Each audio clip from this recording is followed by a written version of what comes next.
welcome all of you to my channel Bank Nifty Tomorrow. दोस्तों I am certified in equity and derivatives. मैंने आपके सामने bank Nifty spot का 15 minutes time frame का chart यहाँ पर डिस्प्ले किया हुआ है। तो चलिए बात करते हैं कि हमारा डिस्कशन क्या था, सेटअप क्या मिला और हमने क्या किया था। ठीक है, दोस्तों गैप डाउन के केस में हमने एक सेटअप क्लियरली डिस्कस किया था कि गैप डाउन हो जाता है बैंक निफ्टी और कहीं आपको 650 700 इस लेवल के आसपास अगर मिलता है तो वहाँ पर प्राइस एक्शन देखेंगे और वहाँ पर अगर कुछ सपोर्ट का सिनारियो मिल जाता है तो मैं वहाँ पर कॉल की पोजीशन लेना प्रेफर करूँगा। मेरे टारगेट मैक्सिमम टू मैक्सिमम 40,000 तक के रहेंगे। ये क्लियर कट सेटअप मैंने डिस्कस किया था और उस सेटअप को मैंने आज फॉलो भी किया। जैसा हमने डिस्कस किया था, मार्केट खुली 39,735 के आसपास। ठीक है, उसके बाद यहाँ पे थोड़ी देर कंसोलिडेट किया और जैसे ही 39,850 के जोन को इसने ब्रेकआउट दे दिया तो उस बाद की रैली आप देख सकते हो। मैंने टारगेट 40,000 के आसपास के मैंने टारगेट्स डिसाइड किए थे और वहीं पे मैंने अपना प्रॉफिट बुक किया। मार्केट ने हमें 40,200 तक के टारगेट्स दे दिए। तो जैसे ही 40,080 से 130 का जो जोन है that was again important resistance मैंने बताया था आपको। जैसे इसने 40,130 को ब्रेक किया तो वहाँ पर मैंने एक छोटी क्वांटिटी में एक कॉल का ट्रेड लिया था और उसको 200 के आसपास मैंने बुक किया, क्योंकि 180 से लेकर 230 का जो जोन था as we discuss that was also one of the important resistance.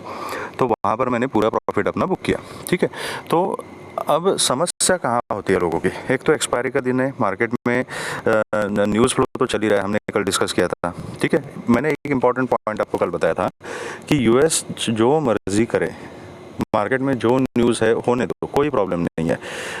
वो न्यूज़ का इफेक्ट जो है वो कहाँ पे मिलेगा आपको, आपके ओपनिंग में ही मिलेगा। जब मार्केट ओपन हो जाएगी तो अगर नेगेटिव न्यूज़ है, गैप डाउन ओपन हो गई तो वहाँ पर वो न्यूज़ का जो इम्पैक्ट है वो फैक्टर्ड इन हो गया। उसके बाद मार्केट अपनी चाल चलेगी, अपनी प्राइस एक्शन चलेगी। तो वो प्राइस एक्शन देख के हमें काम करना चाहिए, ये मैंने क्लियरली आपको बताया था और उसी के हिसाब से हो गया। बहुत सारे लोग थे गैप खुल के बाद यहाँ पर पुट लेके बैठे, पुट में ट्रैप हो गए, मौका नहीं दिया मार्केट ने निकलने का। ठीक है, अब ओके, अब इम्पॉर्टेंट चीज़ क्या होती है, मेजॉरिटी लोग ऐसे हैं जिन लोगों ने ये रैली पकड़ ली थी, ये प्रॉफिट लिया था, लेकिन यहाँ पर जो ये डाउनफॉल आ गया ना, इसके रीजंस क्या थे क्या नहीं थे वो अलग कहानी है, उसके बारे में हम डिस्कस नहीं करेंगे। We will discuss about chart and price action only. ठीक है, तो इसमें ये जो सेलिंग आ गया यहाँ पर, उस सेलिंग में वो ट्रैप हो गए, क्योंकि एक माइंडसेट बन गया कि अभी ये हायर हाई बना के ऊपर की तरफ जा रहा है तो मैंने हर डिप के ऊपर बाय करना है। कुछ लोगों ने यहाँ पे पोजीशन, जैसे मैंने बताया था, सेटअप फॉलो किया, यहाँ पर कॉल की पोजीशन बनाई। ठीक है, तो 40,000 के आसपास यहाँ पे प्रॉफिट बुक किया, फिर यहाँ पे एक डिप मिला तो यहाँ पर एक पोजीशन बनाई उन्होंने, फिर ये रैली कैप्चर की। अब उसके बाद जैसे ही यहाँ से नीचे आना शुरू हो गया ना, तो एक उम्मीद जाग गई लोगों के दिल दिमाग में कि भाई यहाँ से अभी ऊपर उठेगा, ऊपर जाएगा, फिर यहाँ से ऊपर उठेगा, अरे ये तो स्विंग का लो है, अभी यहाँ से ऊपर उठेगा, अब ये तो आज का लो है, यहाँ से ऊपर उठेगा। अब मुझे एक बात बताइए, अगर आपने ये मोमेंटम कैप्चर किया है, तो अगर ढंग से इस मोमेंटम को प्ले किया है तो आदमी का कैपिटल वहीं पे डबल हो सकता है। तो इतना प्रॉफिट बुक करने के बाद अब मार्केट ऊपर चली जाए नीचे चली जाए क्या फ़र्क पड़ता है। अगर ऊपर चली जाती तो आप अपनी पोजीशन को ट्रेल करते चले जाते और मैक्सिमम पॉइंट कैप्चर कर लेते, लेकिन अभी आपने टारगेट बुक किया, उसके बाद मार्केट ये क्या कर रही है इससे हमें क्या लेना देना।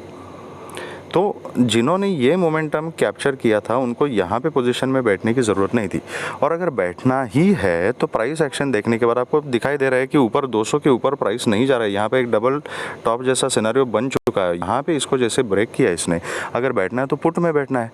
तो लोग यहाँ पे कॉल के ऊपर कॉल लेते गए ये सोच के कि अभी मार्केट पता नहीं 1000 पॉइंट ऊपर चली जाएगी, और यहाँ पे ट्रैप हो गए। दिन भर जो प्रॉफिट कमाए थे यहाँ पे वो इस पूरे डाउनफॉल ने आधे घंटे में ले लिया।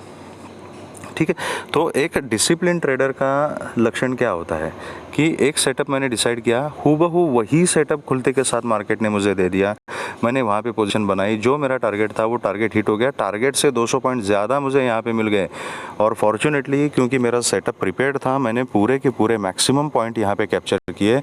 तो यहाँ पर आदमी का सेटिस्फेक्शन होना चाहिए आदमी ने कम्प्लीटली सेटिस्फाइड होना चाहिए यहाँ पे कि यार एक सेटअप मैंने डिसाइड किया, उसके ऊपर मैंने ट्रेड लिया और मार्केट ने मुझे झोली भर भर के पैसा दे दिया आज।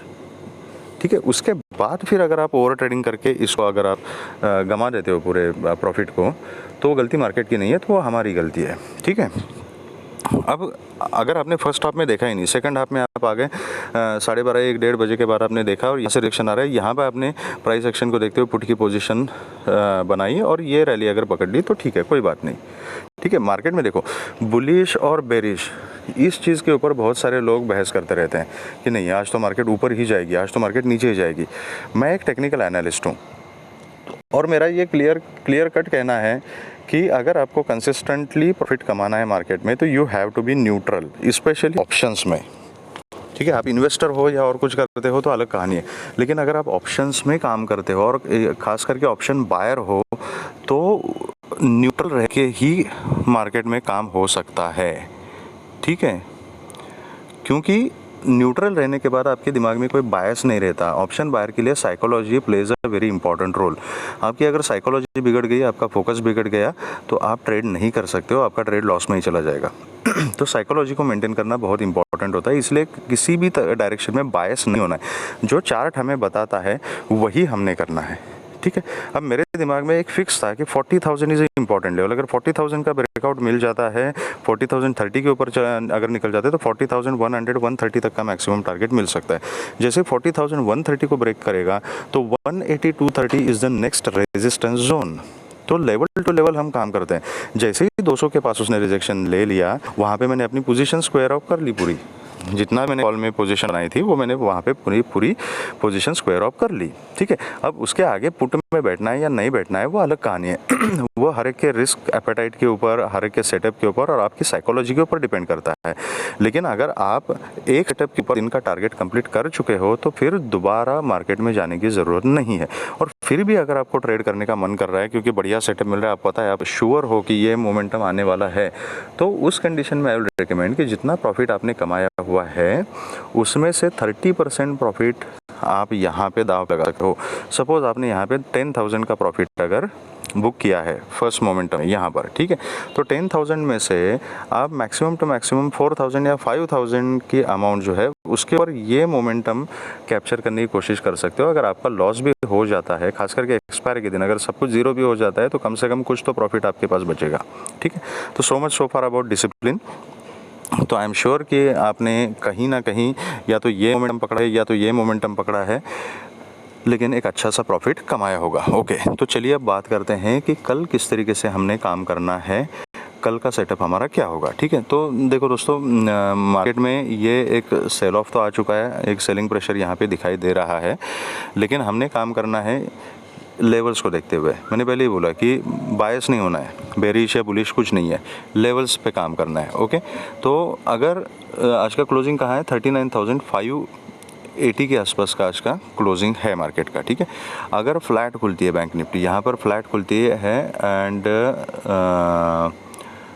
39,550 को अगर ब्रेक करती है, 550 के नीचे एक 5 मिनट्स के कैंडल का क्लोजिंग मिलता है मुझे और उसका फॉलो आता है तो डेफिनेटली मैं पुट की पोजीशन में बैठूंगा with a very strict stop loss. और नीचे के जो टारगेट्स रहेंगे दैट विल बी 39,400, देन 39,250, उसके भी अगर नीचे चली जाती है तो देन 39,130 यहाँ तक के टारगेट्स कल के लिए मेरे रहेंगे। इसके नीचे निकल जाती है तो मैं ट्रेल करूँगा। अगर फ्लैट खुल के ऊपर आती है, अभी एक चीज़ ध्यान से सुनिएगा, मार्केट में अभी चार्ट वीक तो दिखाई दे रहा है और ये जो कंसोलिडेशन जोन था इसने हमें बहुत परेशान किया था उस दिन। ठीक है, तो ये लेवल जो है वो 39,830 850 का जोन है।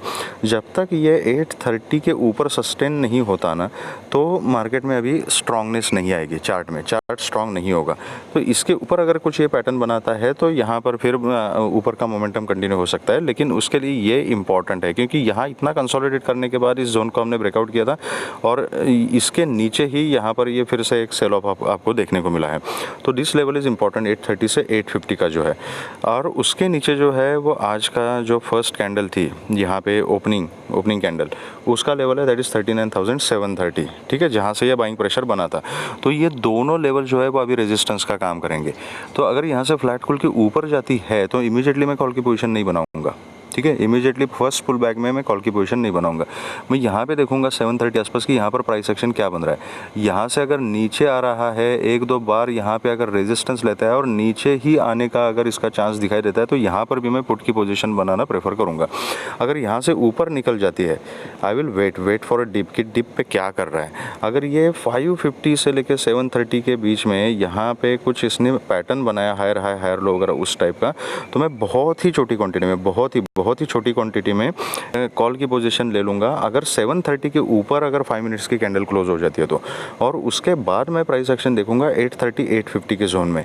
अगर इसको अगर ब्रेक करती है और ऊपर निकल जाती है तो फिर मैं अपनी पोजीशन कंटिन्यू करूंगा। अदरवाइज 830 850 के जोन में अगर रिजेक्शन लेता है तो वहाँ पर मैं कॉल की अपनी पोजीशन जो है वो पूरी की पूरी बुक करूंगा। और यहाँ से रिजेक्शन मिलता है तो depending on the price action I will decide कि पुट लेना है या नहीं लेना है। ठीक है, तो ये क्लियर कट सेटअप होगा। और यहाँ से सपोज अगर ऊपर निकल जाती है, 850 के ऊपर भी निकल जाती है तो फिर 900 950 एंड 40,000 ये ऊपर के टारगेट्स हो सकते हैं, उसके ऊपर आप ट्रेल कर सकते हो। अगर गैप डाउन ही खुल जाती है, ठीक है, definitely I will think about put. Depend करता है गैप डाउन कहाँ खुलती है। अगर कहीं 400 वगैरह के आसपास अगर खुलती है, इमीडिएटली मैं कल कोई भी पोजीशन नहीं बनाऊंगा। वैसे भी फ्राइडे का दिन है, नई पोजीशंस बनेंगी, नया ओपन इंटरेस्ट बनेगा, तो इमीडिएटली मैं कोई पोजीशन नहीं बनाऊंगा। I will wait for the price action. Gap down के केस में भी डिपेंड करता है कहाँ पे खुलेगी। मैं एक पुलबैक देखूंगा, स्विंग देखूंगा, और जिस तरीके का पैटर्न बनेगा उस डायरेक्शन में मैं बैठना प्रेफर करूंगा। तो बेसिकली प्राइस एक्शन देख के ही डिसाइड करूंगा कि क्या करना है। लेकिन गैप डाउन खुल के भी अगर कहीं ऊपर की तरफ रेजिस्टेंस लेती है तो मेरा थोड़ा सा झुकाव जो होगा वो पुट लेने की तरफ ही होगा। ठीक है, प्रायोरिटी मेरी पुट लेने की होगी। डिपेंड्स, अगर वहाँ से एकदम से मोमेंटम में निकल जाती है तो कुछ नहीं कर सकते, आई विल अवॉइड।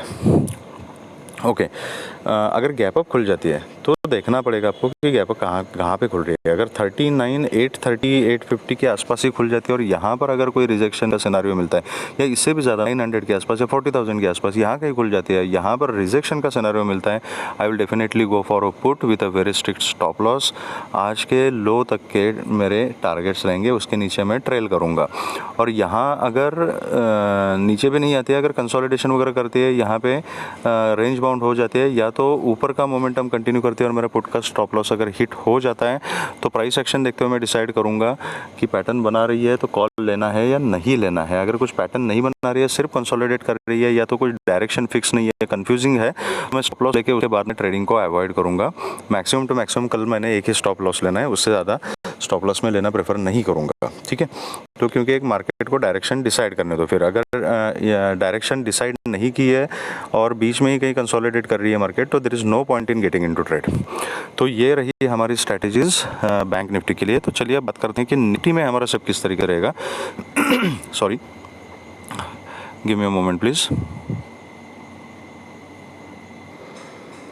ओके, तो निफ्टी के केस में भी हमारा सेम ही डिस्कशन था कि गैप डाउन खुलती है तो और अगर कोई सपोर्ट का सिनारियो बन जाता है तो वहाँ पर मैं कॉल की पोजीशन लेना प्रेफर करूँगा। और मैंने टारगेट जो आपको बताए थे वो कल के क्लोजिंग तक के इनिशियल टारगेट्स मैंने आपको बताए थे, दैट वाज 17,160 170 का जोन। लेकिन market is very generous, Nifty ने हमें 17,207 तक के टारगेट्स यहाँ पे दे दिए। तो जिस किसी ने ये सेटअप फॉलो किया होगा, आई एम श्योर अच्छा खासा प्रॉफिट कमाया होगा। अगर किसी ने ये रैली भी पकड़ ली है तो अच्छी बात है, बहुत अच्छा प्रॉफिट आपने कमाया होगा। बस इंपॉर्टेंट चीज़ है कि कल इस प्रॉफिट को लूज़ नहीं करना है, इस प्रॉफिट को सेव करना है। तो अभी कल किस तरीके से काम करना है, तो निफ्टी में भी 17,068 के आसपास निफ्टी की क्लोजिंग है, और जो आज का लो है दैट इज़ 17,045 का। अगर फ्लैट खुल तो 17,045 के नीचे अगर एक 5 मिनट्स की कैंडल का क्लोजिंग आपको मिलता है, मैं इस केस में एक पुट की पोजीशन बनाना प्रेफर करूँगा। 17,000 एंड 17,000 के भी नीचे अगर निकल जाती है तो probably I would like to add some quantity. अगर 17,000 को भी अगर ब्रेक करती है तो उसके नीचे फिर 16,970 950 900 एंड 850 ये नीचे की तरफ टारगेट्स रहेंगे। लेकिन इसने सक्सेसफुली 17,000 को ब्रेक करना चाहिए। 17,000 इज़ ऑल्सो इम्पॉर्टेंट लेवल। तो इनिशियली अगर 1745 के नीचे जाती है तो मैं क्वांटिटी ज़्यादा नहीं रखूँगा पुट की, क्वांटिटी थोड़ी सी कम रखूँगा। और 17,000 के नीचे अगर सस्टेन हो जाती है तो फिर मैं डिसाइड करूँगा प्राइस एक्शन को देखते हुए, सेलिंग प्रेशर को ऑब्जर्व करते हुए कि क्वांटिटी बढ़ानी है या नहीं बढ़ानी है। ओके, अगर ये 850 के नीचे चली जाती है तो यू कैन ट्रेल, लेकिन मैक्सिमम टू मैक्सिमम अगर नीचे की तरफ जाती है तो मैं 850 तक के टारगेट से ज़्यादा कल के लिए देख रहा हूँ। अगर फ्लैट खुल के ऊपर आ जाती है तो निफ्टी में भी सेम सिनेरियो है। 17,110 का जो लेवल है ना, ये देखो यहाँ पे जो कंसोलिडेट किया था, ये 17,110 एंड 17,165, ये दो लेवल इंपॉर्टेंट लेवल है। तो अगर फ्लैट खुल के ऊपर जाती है तो ये 110 के पास मैं प्राइस एक्शन देखूंगा। यहाँ पे रिजेक्शन अगर मिलता है तो I will go for a put with a very strict stop loss. ये स्टॉप लॉस अगर हिट हो जाता है तो then probably I will convert my position to call, और फिर 17,170, 160, 170 तक के लिए बैठूंगा। उसके ऊपर 200 will be the final target. लेकिन यहाँ से रिजेक्शन लेके अगर नीचे आती है तो फर्स्ट टारगेट विल बी 17,055, उसके नीचे 17,000 एंड देन बाकी के नीचे के टारगेट जो है सेम रहेंगे। अगर गैप अप खुलती है और 17,100 के ऊपर खुलती है तो यहाँ पे प्राइस एक्शन देख के मैं काम करूँगा कि यहाँ पे I will wait for a swing कि कहाँ तक की रेंज बना रही है निफ्टी। अगर एक पैटर्न बनाती है हायर हाई हायर लो वगैरह, तो प्राइस एक्शन को देखते हुए I will buy over there. अगर कहीं यहाँ से निकल के अगर 170 के आसपास जाती है और यहाँ के रिजेक्शन लेती है तो यहाँ पर मैं पुट की पोजीशन लेना प्रेफर करूँगा, and depending on the price action I will decide my targets. आज के क्लोजिंग तक के इनिशियल टारगेट्स रहेंगे, फिर उसके नीचे भी फिर मैं ट्रेल करूँगा। अगर बहुत ज़्यादा गैप अप ओपन हो जाती है समवेयर अराउंड 17,170, 180 या 200 के आसपास ही, और यहाँ पे कोई निगेटिव कैंडल बनाती है तो definitely I will go for a put. आज के क्लोजिंग तक के इनिशियल टारगेट्स रहेंगे, उसके नीचे ट्रेल करूँगा। अगर गैप डाउन खुलती है और 17,000 के आसपास कहीं खुलती है तो यहाँ पे मैं प्राइस एक्शन देखूंगा कि मार्केट क्या कर रही है, और रेंज बाउंड हो जाती है, थोड़ा कंसोलिडेट करती है, और फिर उसके बाद अगर 17,000 को ब्रेक करती है definitely I would like to go for a put. Gap down खुल के ऊपर आती है, ऊपर कहीं रिजेक्शन लेती है, वहाँ पर भी मैं पुट की पोजीशन ही बनाऊंगा। कंफर्म कॉल की पोजीशन में थोड़ा सा कल निफ्टी और बैंक निफ्टी दोनों में थोड़ी मेरी प्रायोरिटी कम रहेगी, क्योंकि चार्ट को पहले स्ट्रांग बनने दो। अगर कल का दिन एक अच्छा खासा मोमेंटम ऊपर की तरफ दिखाई देता है तो फिर मैं मैक्सिमम क्वांटिटी में मंडे के दिन सोचूंगा कि कॉल लेना है नहीं लेना है। लेकिन कल अगर कॉल के बारे में मैं सोचूंगा भी तो बहुत ही छोटी क्वांटिटी में सोचूंगा, क्योंकि अभी मोमेंटम जो है वो नीचे की तरफ मार्केट ने शुरू किया हुआ है, तो ये आपको थोड़ा समझना पड़ेगा। अगर 17,100 के ऊपर भी निफ्टी थोड़ा सा स्ट्रांगनेस दिखाती है, अगर मैं कॉल लेता हूँ यहाँ बहुत ही छोटी क्वांटिटी में ही मैं ट्रेड करूँगा। ठीक है, तो ये रहा सेटअप कल के लिए। अगर आपको वीडियो पसंद आया तो please hit the like button, subscribe the channel and share the video with the maximum people. अगर लाइव मार्केट में कुछ इंपॉर्टेंट अपडेट्स हैं तो मैं अपने एडवांस प्राइस एक्शन के टेलीग्राम चैनल के ऊपर शेयर कर दूंगा। Thank you very much friends and all the very best.